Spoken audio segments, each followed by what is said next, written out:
Bienvenidos a Salud para Todo, este espacio en el que hablamos de salud, hablamos de ciencia, lo hacemos de la mano de expertos, de profesionales y estamos complacidos de entrar a sus hogares. Soy Maye Velosa, los invito a ponerse muy cómodos, a ingresar a nuestras redes sociales. En Instagram estamos como @teleamigatv, puede ingresar también a www.teleamiga.tv, ahí encuentra no solamente artículos interesantes sobre nuestra programación, contenido, nuestra señal en vivo, sino que también puede informarse sobre los distintos programas que tenemos aquí en Teleamiga. También lo invitamos a ingresar a YouTube. Ahí en la aplicación usted busca en la lupita canal Teleamiga, se suscribe, activa las notificaciones, la campanita para que le lleguen primero pues todos esos videos que estamos subiendo constantemente, y puede encontrar también nuestro canal de difusión, nuestra lista de reproducción allí en YouTube que se llama Salud para Todo. Ahí encuentra todas estas entrevistas, todos estos temas que hablamos en materia de salud, y los puede compartir y dejarnos ahí su like y su comentario, que estaremos gustosos de leer. Vamos a hablar sobre un tema bien interesante que no es mucho del dominio de las personas, pero sí es importante saber de qué se trata, qué es lo que pasa y qué es lo que hacen nuestros médicos, nuestros científicos para lograr llegar a veces, y lo pongo en este contexto, a la cura de una enfermedad, a un tratamiento más efectivo que mejore la calidad de vida de un paciente, porque siempre la investigación clínica, ese es el tema que vamos a hablar hoy, busca eso, ¿no? Tratar de mejorar la calidad de los pacientes, encontrar soluciones a las distintas patologías que existen, que han existido a lo largo de la historia. No hay un tiempo para ello, hay que cursar muchísimas etapas para poderlo lograr, para lograr hacer algo efectivo. Y hoy vamos a hablar justamente de la investigación clínica, que es toda esta investigación que se hace sobre humanos, personas sanas o enfermas, con el fin de encontrar entonces esa evolución en los tratamientos, una cura definitiva, o simplemente hacer ensayos clínicos para ver a dónde nos lleva pues el desarrollo de la ciencia.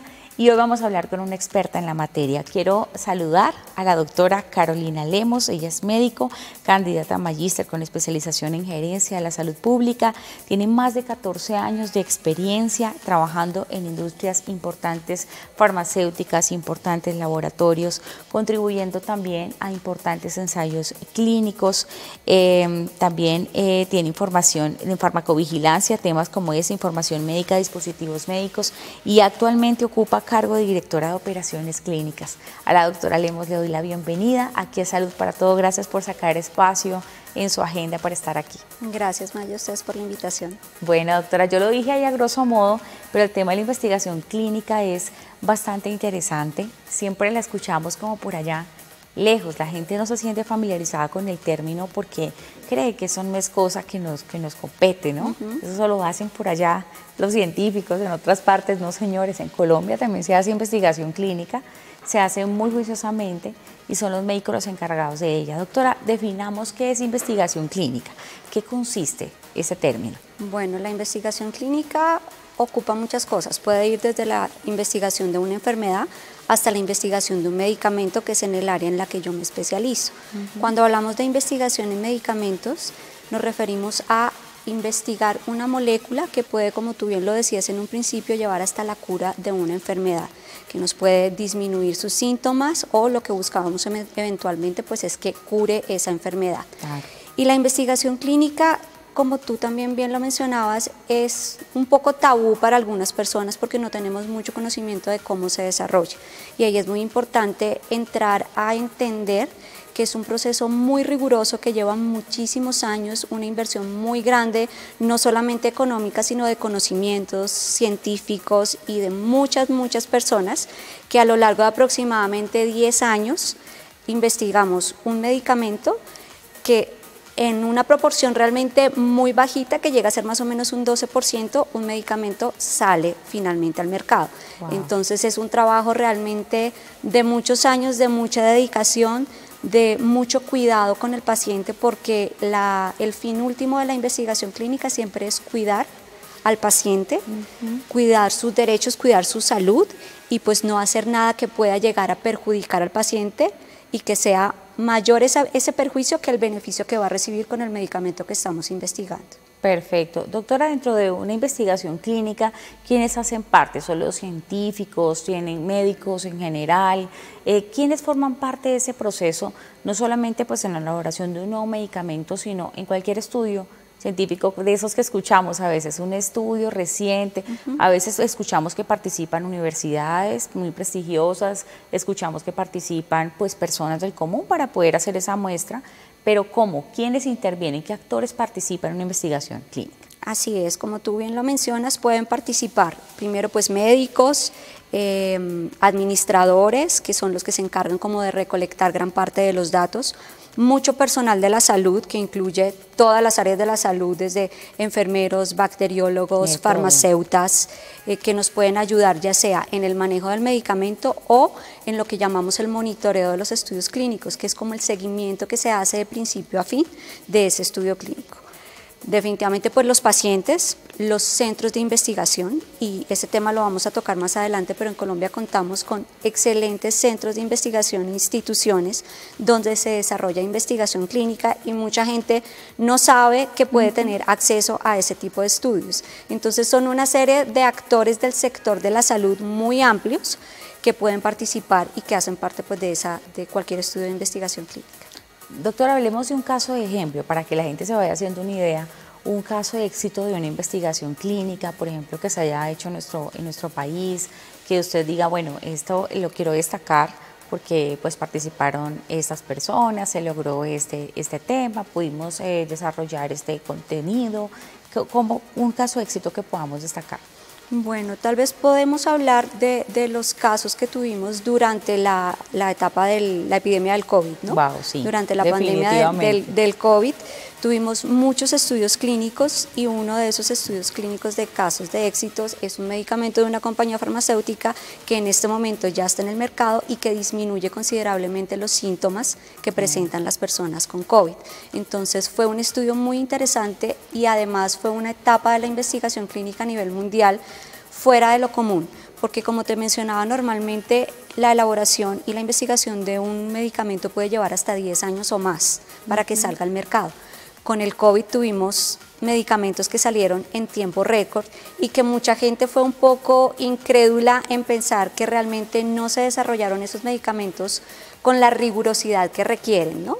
Pero fue todo lo contrario, fue un tiempo en el que fue el conjunto de muchas organizaciones, tanto gubernamentales como de farma, de los mismos investigadores, que permitieron que se aceleraran los tiempos en los que normalmente se da la aprobación de un medicamento. Entonces ese sería un caso de éxito. No, y además quiero detenerme ahí, doctora, porque sucedió en el COVID que una pandemia pues no se está preparado. Incluso la Organización Mundial de la Salud ha dicho que quisiera establecer un tratado para pandemias, porque es que ningún país del mundo estaba listo para actuar frente a una pandemia, ningún presidente, ningún alcalde, fueron a veces decisiones improvisadas, sí, sabemos también que a veces tomaban decisiones aceleradas, sí, pero también lo hicieron en el pro de bienestar de las personas, pensando en justamente cómo iba a evolucionar esa enfermedad. Ninguno sabía, los mismos médicos constantemente en entrevistas decían, estamos viendo cómo evoluciona la enfermedad. Nosotros también estamos viviendo la pandemia.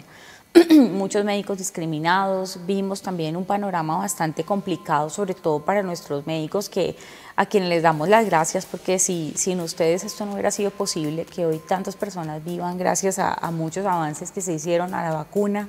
Y creo también que ahí está el tema que usted nos mencionaba. Muchas personas dicen, llevamos años buscando una vacuna definitiva contra el cáncer, por ejemplo. Llevamos años en esto, pero en el COVID fue tiempo récord. Pero ahí está el punto que explica la doctora. Se aceleró mucho más el tema de la búsqueda de una vacuna contra el COVID, porque todos estábamos volcados hacia ese aspecto. Así fue. En cambio, pues cuando se trata de enfermedades que han venido teniendo su curso durante años, pues ha tenido una intervención constante, ¿cierto? O sea, poco a poco se ha ido visto la evolución, pero no ha sido como todos volcados a eso. ¿Tendrá que ver también eso, doctora? Como claro el sí. tiempo que se destinó para buscar esa vacuna en tiempo récord.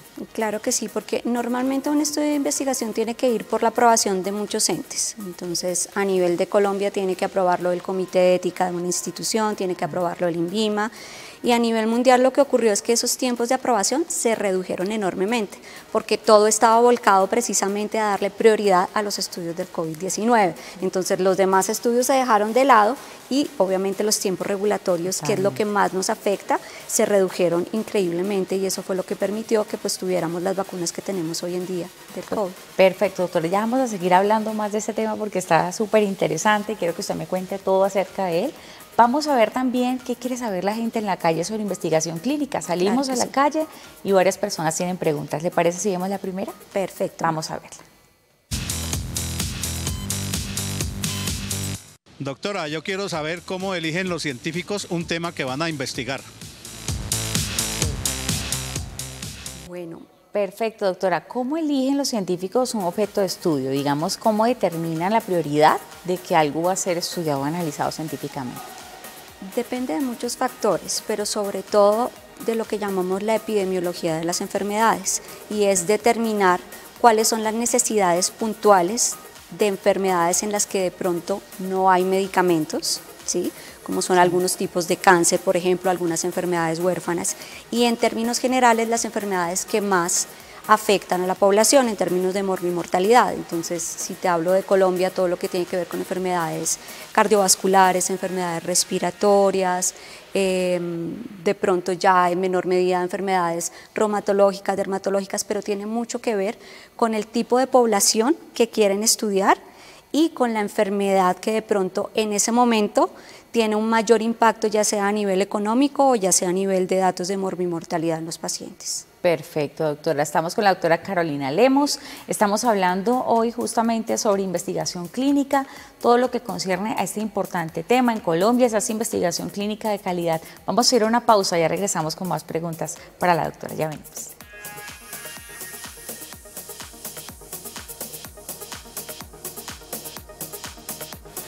Estamos de regreso en Salud para Todo y hablando sobre investigación clínica.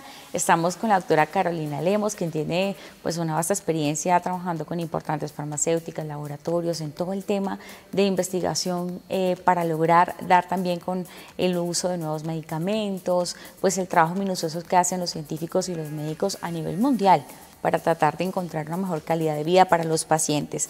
Doctora, estábamos definiendo en el bloque anterior qué era investigación clínica, pero yo quisiera también preguntarles esto obedece a tipos diferentes que existan y etapas. ¿Qué etapas se surten dentro de una investigación clínica? Bueno, para hacerlo un poco sencillo y que la gente nos entienda, Maye, los tipos de investigación clínica pueden ser investigación que se hace sobre determinadas patologías en las que no hay una intervención con medicamentos y la investigación que se hace con medicamentos, ya sean fases tempranas, cuando estamos investigando un medicamento que apenas va a salir al mercado para determinada patología, o posterior al desarrollo ya de ese medicamento, cuando ese medicamento salió al mercado, hay otro tipo de estudios que son estudios de farmacoeconomía que nos permiten ver como otro tipo de usos de ese medicamento o en qué poblaciones de pronto hay determinados factores que hacen que funcione de manera diferente el medicamento.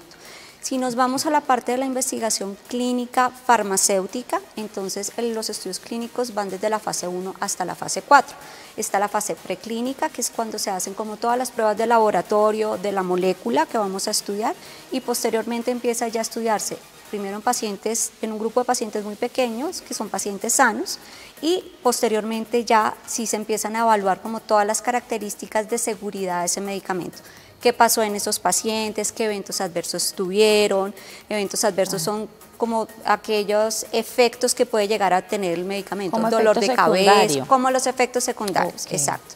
Posteriormente, ya cuando hemos evaluado que no hay efectos que realmente pongan en riesgo la vida del paciente, pasamos a estudios mucho más grandes, que son los estudios fase 3, fase 4, donde son poblaciones de pacientes muy grandes que tienen la patología y que tienen características específicas para poder incluirse dentro de ese estudio de investigación. Entonces, que tengan, por ejemplo, un rango de edad, te pongo entre 18 y 65 años, que sean, por ejemplo, pacientes hipertensos, pero que además de hipertensos no pueden tener diabetes mellitus tipo 1, sino tipo 2, por darte cualquier ejemplo. Entonces, son características muy particulares que deben tener los pacientes para incluirlos dentro de ese grupo de investigación. Y por último, ya como te decía, cuando sale al mercado el medicamento, pues se hacen otro tipo de estudios ya que normalmente son estudios de farmacoeconomía o a veces también estudios epidemiológicos, que es un área diferente donde se hacen estudios como de poblaciones de tiempo atrás y de qué ocurrió con esas poblaciones a lo largo del tiempo con determinado medicamento, que son estudios también muy interesantes y que llevan muchos años de investigación. Claro.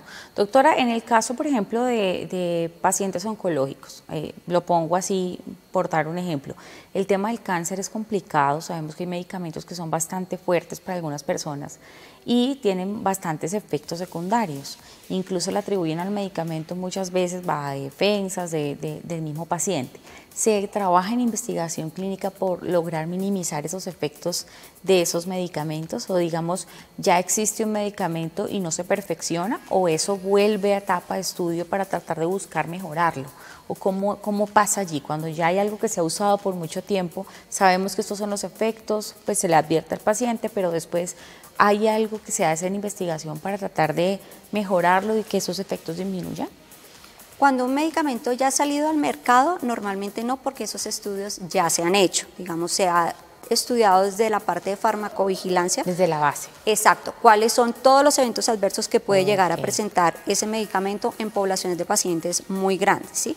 Específicamente en los estudios de oncología, ¿qué pasa?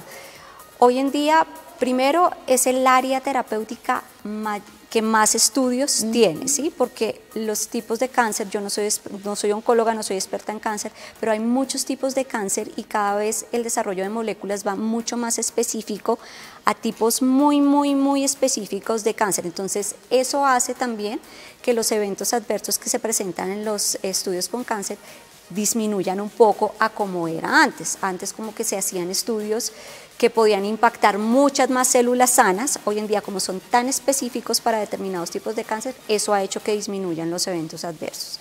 Pero efectivamente sí, a través de la farmacovigilancia se hace un reporte de todos los eventos adversos que llega a presentar el paciente. Si el paciente perdió peso, tuvo que estar hospitalizado, le dio algún tipo de infección. Pero después de la fase, cuando ya está en uso también. Cuando está, sí, en las dos fases, tanto cuando está siendo estudiado el medicamento y lo que mucha gente no sabe es que cuando está usando cualquier tipo de medicamento, si ven en los insertos de los medicamentos están en los números de laboratorio. Las personas podrían llamar al laboratorio y decir, mira, este medicamento que ya está en el mercado me produjo este efecto adverso. Eso se reporta a farmacovigilancia, pero es algo que normalmente nunca vemos. Realmente lo hacemos en estudios clínicos, pero es algo que en la práctica rutinaria creo que los médicos tampoco se lo decimos a los pacientes que podría hacerse. Claro. Y es bueno también conocer eso, ¿no? Porque conocer las fases también que llevan los medicamentos es conocer un trasegar, un proceso que lleva un estudio hasta llegar allí, ¿no? No es algo improvisado ni se hace al azar. Doctor, hablando también de los medicamentos que se priorizan dentro de una investigación, ¿tiene algo que ver el tipo de enfermedad? Es decir, si es una enfermedad huérfana, una enfermedad que es poco usual, ¿no se priorizan tanto la búsqueda de un medicamento? Más allá de las que sean más frecuentes, como por ejemplo el cáncer, o no tiene nada que ver, o hay grupos para cada tipo de enfermedad, o hay centros especializados que se encargan de investigar medicamentos específicamente para enfermedades huérfanas, por ejemplo. Yo te diría que hay grupos y laboratorios especializados en cada enfermedad.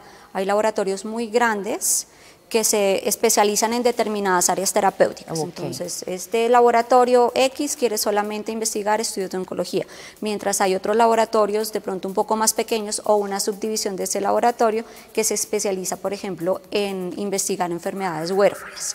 Pero digamos que tiene mucho que ver con lo que yo te decía y es la parte de la epidemiología, ¿no? Cuáles son como las enfermedades más predominantes, sin que ello quiera decir que se van a minimizar las enfermedades de pronto que tienen menos estudio o menos tratamientos. También se trata de priorizar de alguna forma y de ahí la importancia de que la gente sepa cómo acudir y cómo buscar si hay un estudio clínico para una enfermedad específica, sobre todo lo relacionado con las enfermedades huérfanas. Claro que sí, porque la idea no es aislar a los pacientes que están teniendo ese tipo de condiciones, sino saber que sí hay para ellos también una búsqueda, una solución. Hay enfermedades que sí son raras y que están en estudio, pero pues eso no es el común denominador, ¿no?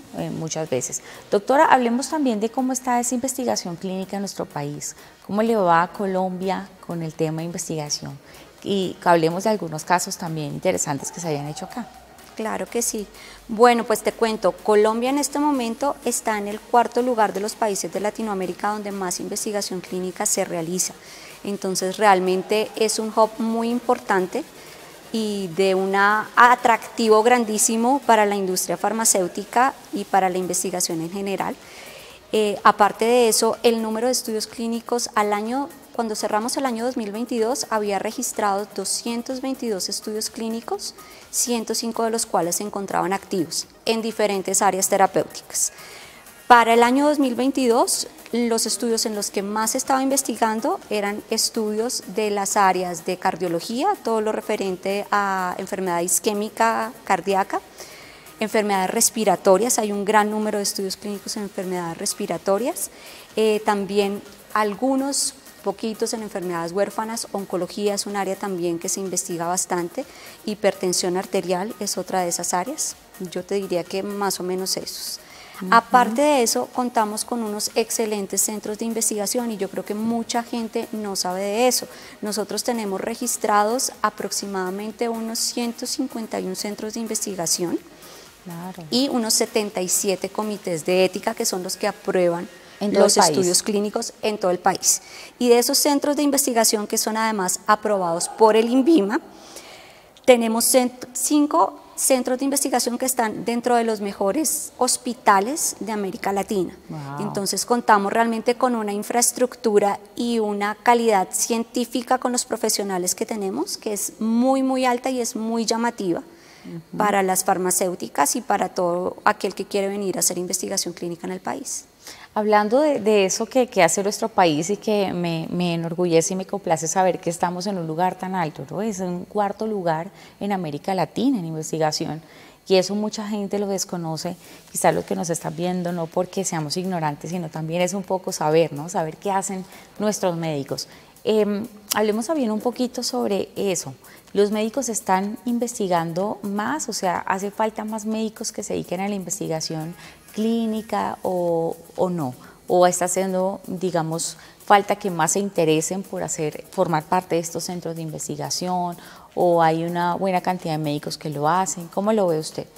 Yo te diría que tenemos una buena cantidad de médicos que lo hacen. En esta investigación. Sí, desafortunadamente en el general de América Latina nuestros tiempos regulatorios, que significan los tiempos de aprobación de los protocolos, no son tan competitivos como son los países de Europa o Estados Unidos. Entonces, mientras en Colombia nos estamos demorando en aprobar un estudio clínico entre 3 y 6 meses, tenemos países de pronto como Argentina que lo hace en 2 meses, en mes y medio. Okay. Entonces, claro, en ese sentido las compañías farmacéuticas pues deciden irse a aquellos países donde están aprobando mucho más rápido los estudios clínicos, ¿no? Y donde no tengan tantas barreras de acceso para poder hacer los estudios clínicos. Entonces, ese sí es un punto que tenemos que trabajar. Durante la etapa del COVID sí vimos tiempos récord, o sea, se aprobaban los protocolos en 1 mes, entonces sí pienso que hay que seguir entrenando a más gente, capacitando a más gente, no solamente a nivel de los centros de investigación, sino también en entidades como el INVIMA, para que esa aprobación de los estudios clínicos sea mucho más rápida y seamos pues mucho más eficientes en ese sentido. Y hay que decir también que en un tema de vacuna, apenas salió la vacuna COVID, también fue muy eficiente la aplicación de la misma en el país. Fuimos como en tiempo récord, ¿no? Exacto. Es contrarreloj, eso fue una carrera contrarreloj y se vio pues mucha efectividad en ese tema. Doctora, hay otra pregunta que quiere saber la gente en la calle, ¿le parece si la vemos? Claro que Vamos sí. a ver. Doctora, buen día. Quisiera saber cuánto tiempo tarda una investigación clínica. Muy bien, doctora. Bueno, esta es una pregunta que creo que puede ser relativa, ¿cierto? ¿De qué depende el tiempo que tarda una investigación? Depende del tipo de patología, sobre todo que estamos investigando, ¿sí? De lo que queremos saber exactamente. Entonces, si estamos hablando de estudios de cáncer, podemos tener estudios que duran 5, 10 años de pronto de acuerdo a la progresión de la enfermedad. Si tenemos de pronto un estudio referente a hipertensión arterial, puede durar menos tiempo. Ahora, eso es la duración de un estudio clínico diferente al tiempo que se demora una molécula en ser aprobada y que salga al mercado, que alrededor puede ser más o menos unos 10 a 12 años. Ok. Entonces, depende, yo diría que depende mucho de la patología que estemos estudiando y del diseño del estudio que estamos haciendo. Como te mencionaba, los estudios de oncología normalmente son estudios muy complejos por el tipo de paciente que necesitamos, entonces eso hace también que el estudio pueda ser más largo o más corto. O más corto. Todo depende entonces del objeto de estudio en Exactamente. este caso. Muy bien, estamos con la doctora Carolina Lemus, quien es experta en el tema de investigación clínica, ha trabajado con importantes laboratorios del mundo y farmacéuticas, se nos está aclarando hoy temas en cuanto a la investigación clínica, no solo en el mundo, sino en nuestro país también. Vamos a hacer una pausa y ya regresamos con más preguntas de este interesante tema aquí en Salud para Todos.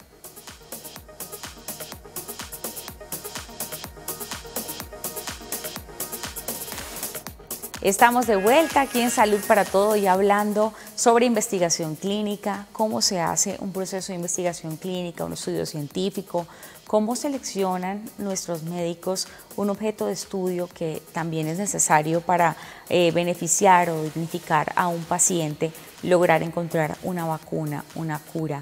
¿Y cómo lo hacen realmente? ¿Qué hay detrás de una investigación científica? Hoy estamos con la doctora Carolina Lemus aquí en Salud para Todo.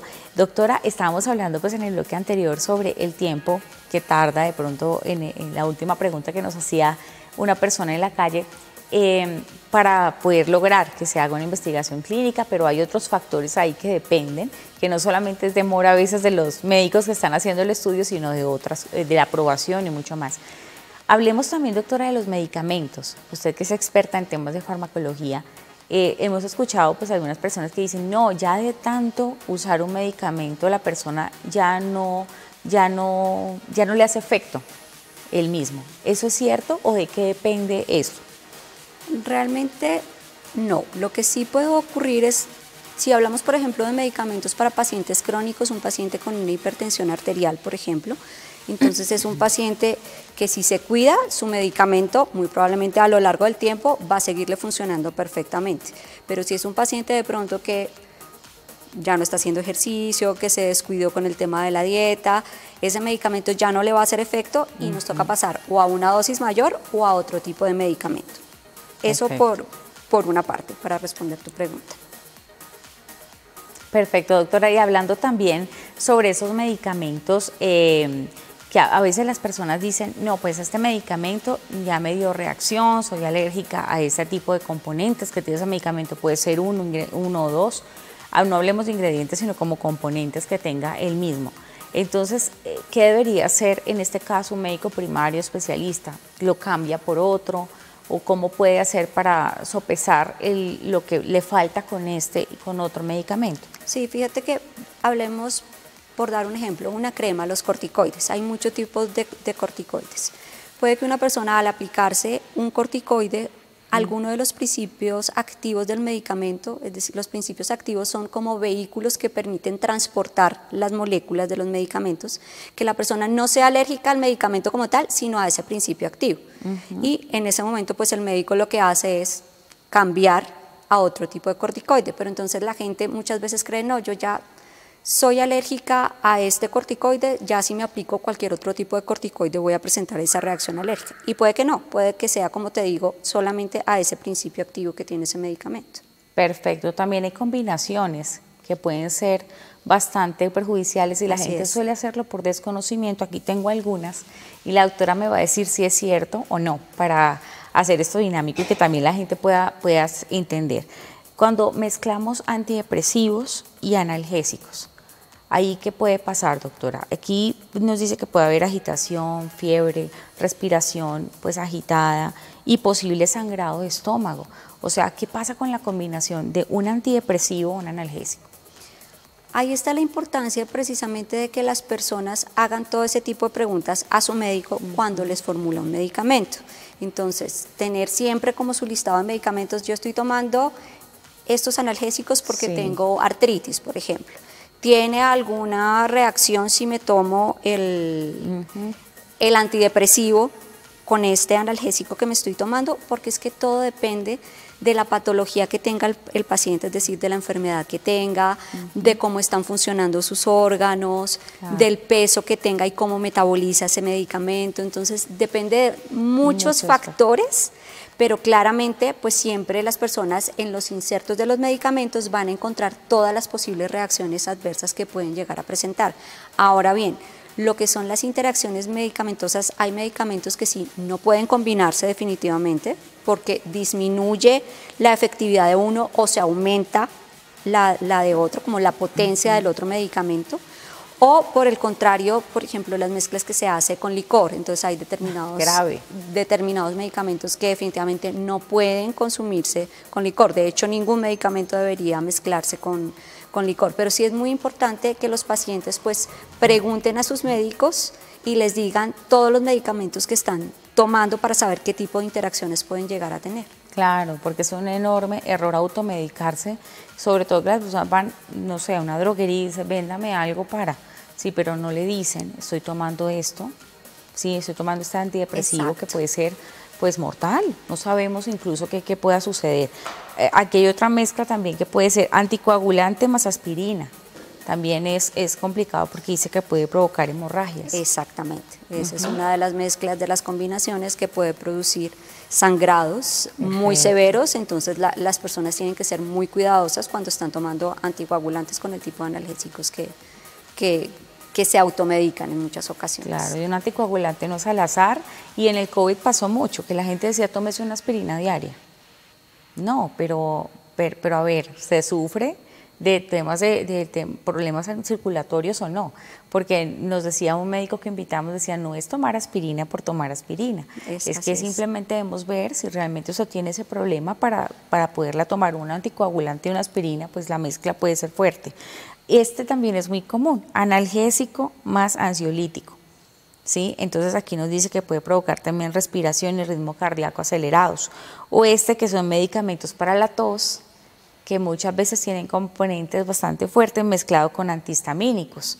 Eso también puede provocar incluso sobredosis, porque tienen como los mismos componentes con y no hay ningún espacio de tiempo entre uno y otro, sino que se toman todo a la vez y es como más complicado, ¿no, doctora? Exacto, y muchas veces no es el medicamento en sí, sino es esa combinación, y la gente como que dice, no voy a volver a tomar nunca más ese medicamento es lo peor, no se lo tome, pero es precisamente esa combinación que hicieron de medicamentos o esa patología de base que tenía la persona para la cual pues no le servían esos dos medicamentos. Sí. Entonces por eso es muy, muy importante lo que estás diciendo, el no automedicarse. Muy importante, además hay gente que tiene la mala costumbre de decir, no, me voy a tomar 2 o 3 antigripales de una vez. No, usted no sabe si el daño que le está haciendo a su cuerpo como dirían, de trancazo, porque lo está teniendo ahí complicaciones y puede haber sobredosis. Analgésicos más relajantes musculares. Esa es otra combinación que nos recomiendan los médicos porque disminuye los niveles de respiración peligrosamente. Entonces ahí hay problemas con ese tema. Y el último, mire antiepilépticos con antifúngicos. Eso también puede provocar mareos, asfixia, amnesia o alteraciones mentales y motoras. Entonces hay que tener muy en cuenta cuáles son los medicamentos que están formulando. Si ya toma otro, como dice la doctora, pues decirle eso a su médico, ¿no? Exacto. ¿Cuál sería esa recomendación, doctora, sobre todo cuando nos vamos a medicar? Pues siempre, primero, la recomendación número 1 sería no automedicarse. O sea, por más no mínimo, buscar en internet. No buscar en internet, favor. Sí, internet tiene demasiada información errónea sobre todo. Y siempre consultarlo con su médico. La recomendación siempre es consúltelo con su médico es quien sabe realmente cuáles son las interacciones de medicamentos que pueden ocasionarle algún daño, entonces la recomendación es nunca automedicarse. Perfecto. Doctora, volviendo al tema de investigación clínica y haciendo esa pausa en los medicamentos, porque sí es importante tenerlo claro, y aprovechando que la doctora pues sabe mucho sobre el tema de farmacología. Doctora, en temas de investigación científica, ¿cómo se busca la inversión? Digamos, ¿cómo trabaja ese tema de inversión para poder costear todos esos gastos que conlleva una investigación? Pues mira, si hablamos de Colombia, por ejemplo, Colombia, por lo que yo te decía, se convierte en un país muy atractivo para investigación clínica. ¿Por qué? Porque somos el 4º país que está investigando a nivel de Latinoamérica. Otro factor muy importante son los costos. Si tú comparas, por ejemplo, en Colombia realizar un estudio clínico puede salir hasta un 30% menos de lo que vale un estudio clínico en los Estados Unidos o en Europa. Entonces, en ese sentido, les convendría mucho más a las farmacéuticas poder invertir acá en Colombia. ¿Qué más se tiene en cuenta? Toda la parte de la infraestructura. Como te decía también, en Colombia contamos con una infraestructura de hospitales, de centro de investigación y de personal capacitado en el área médica, asistencial, excelente. Eso es otro factor que se tendría también en cuenta. Y algo muy importante es la generación de empleo que eso produce, ¿no?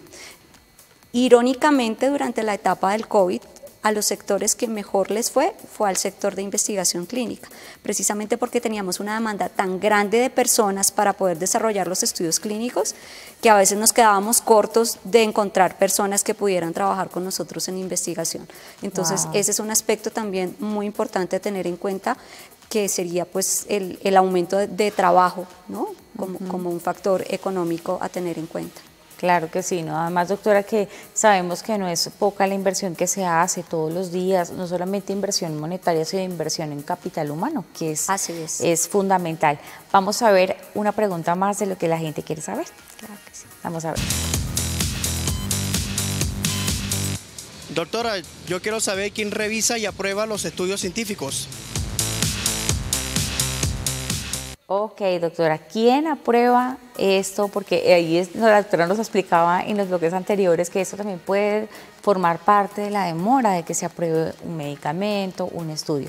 ¿Quiénes son los encargados de aprobar, doctor? Bueno, a nivel de Colombia tienen que ser aprobados por el Comité de Investigación Clínica que tiene el Centro de Investigación. Ese es el primer ente que debe aprobarlos.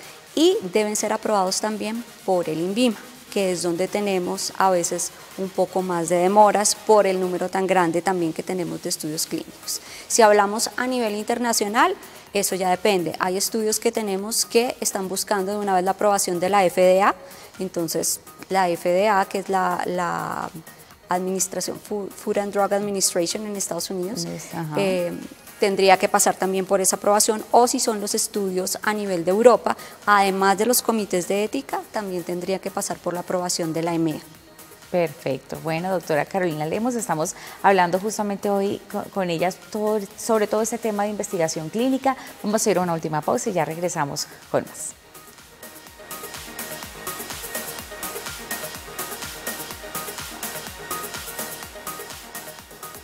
Estamos de regreso en Salud para Todo y con la doctora Carolina Lemos, con quien estamos hablando sobre investigación clínica, conociendo un poco más acerca de este mundo que viven también nuestros médicos y científicos, no solo en Colombia, sino todo el mundo, para lograr sacar adelante una investigación, lograr llegar a feliz término con una vacuna, con un medicamento, sacar al mercado también una opción, una posibilidad de mejorar la calidad de vida de los pacientes, porque esa es la misión fundamental de un investigador clínico. Doctora, hablemos también un poco sobre esas personas que están interesados en formar parte de una investigación clínica. Las personas, digamos, que no tienen ningún tipo de enfermedad pueden hacer parte, o tienen que ser personas que padezcan alguna condición, qué requisitos debe tener, a dónde acudir, dónde se pueden informar. Perfecto. Pues bueno, a nivel de Colombia, la primera recomendación sería con sus médicos tratantes. Entonces, saber si de pronto la institución a la cual hace parte el médico tiene un centro de investigación y qué tipo de investigaciones están realizando. Ese sería el paso número 1. Paso número 2 para obtener información puede ser a través de la página del INVIMA.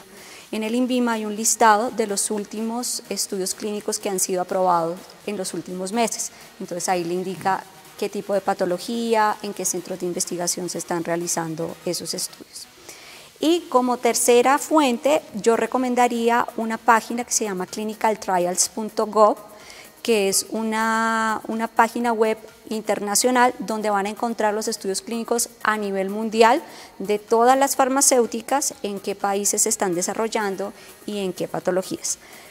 En Colombia, desafortunadamente, todavía estamos un poquito lejos de campañas que hacen, por ejemplo, en países como Estados Unidos o Europa, que a través de los medios también invitan a los pacientes a participar. Entonces, hay algunas instituciones que sus comités de ética permiten y aprueban, porque eso tiene que pasar también a aprobación de los comités de ética, dar como la propaganda de que se están haciendo estudios clínicos, Pero en países como Estados Unidos, si uno va, por ejemplo, en un bus o en el metro, uno ve los anuncios de quiere usted participar en un estudio clínico, exacto, es algo público. Ahí sí pienso que todavía nos falta a Latinoamérica avanzar un poquito más, exacto, sobre todo para que el paciente entienda qué es un estudio clínico, porque yo siento que en gran parte no participan los estudios por la falta de información, ¿no? Entonces es tarea también de esos centros de investigación, no solamente al interior de ellos, sino del resto de las comunidades de pacientes, del resto de médicos, de los hospitales, de las instituciones, hacerles saber qué es investigación clínica y cómo los pacientes pueden llegar a participar de un estudio clínico. Doctor, ¿y cualquier persona puede participar o eso dependerá de pronto si yo tengo alguna condición y le pregunto a mi médico tratante, oye, yo quiero participar en esto? O sea, por ahora debe ser algo voluntario, por lo que entiendo, pero podría ser, digamos, cualquier persona que quiera hacer parte de algún estudio científico. Okay. Primero, lo que dijiste es muy importante, es algo totalmente voluntario. Las personas tienen que firmar algo que se llama un consentimiento informado, que es similar al que uno firma cuando le van a hacer algún procedimiento médico, donde uno dice que voluntariamente pues quiere participar en el estudio, donde se le explica de qué se trata el estudio, cuáles pueden ser los eventos adversos de ese estudio, con quién debe comunicarse, cuánto tiempo va a durar. Y sí, la persona pues tiene que cumplir ciertas características para participar en los estudios. Eso es lo que llamamos en investigación clínica los criterios de inclusión y de exclusión. Entonces, de inclusión es lo que te decía, por ejemplo, pacientes entre 18 y 65 años que tengan este tipo específico de cáncer, que no hayan sido tratados ya con estos medicamentos, y los de exclusión sería, entonces, si usted ya fue tratado con este medicamento, no podría participar en el estudio. Si tiene estas otras enfermedades, tampoco podría participar. Entonces, sí es muy riguroso en cuanto a los criterios que debe cumplir. Hay estudios que son mucho más sencillos y no tienen tanta dificultad para que el paciente ingrese, pero hay unos que sí, por el tipo de patología, son mucho más estrictos en esos criterios para que el paciente pueda participar. No, y de la rigurosidad depende también el éxito de la investigación, de que se pueda hacer ese filtro. O sea que podría pasar que una persona que acude a su médico, el mismo médico le diga, oye, estamos realizando este estudio y tú cumples exactamente con esas características, te gustaría formar parte, y es también una forma que el paciente lo vea como una contribución a ayudar a otras personas que tienen esa misma condición. Así pasa, y creo que el fin último de la investigación clínica es precisamente eso, ayudar a los pacientes a poder tener acceso a medicamentos que son totalmente innovadores, a tecnologías que son totalmente innovadoras, e incluso a poder curarse de enfermedades que hasta el momento no tienen ningún tratamiento. Claro, y eso es una esperanza también para muchas personas. Doctora, ¿y qué retos cree usted de su punto de vista como profesional en esta área, que ha trabajado tantos años en estos temas, que hace falta de pronto en nuestro país para poder avanzar un poco más y que esa contribución que está haciendo falta también se vea entre todos los entes? Así es, así es. Yo creo que la parte de la educación es fundamental, tanto para los profesionales de la salud como para los pacientes, para la población en general, que sepan qué es la investigación clínica y la importancia de por qué deberían participar en un estudio clínico. Y gracias a eso, pues tenemos en este momento en el país instituciones y agremiaciones que nos están ayudando al respecto. Entonces tenemos agremiaciones como AFIDRO, que es la Asociación de Farmacéuticas. Háblenos un poco de AFIDRO, sí, doctora. AFIDRO es la Asociación de Empresas Farmacéuticas de Investigación y Desarrollo.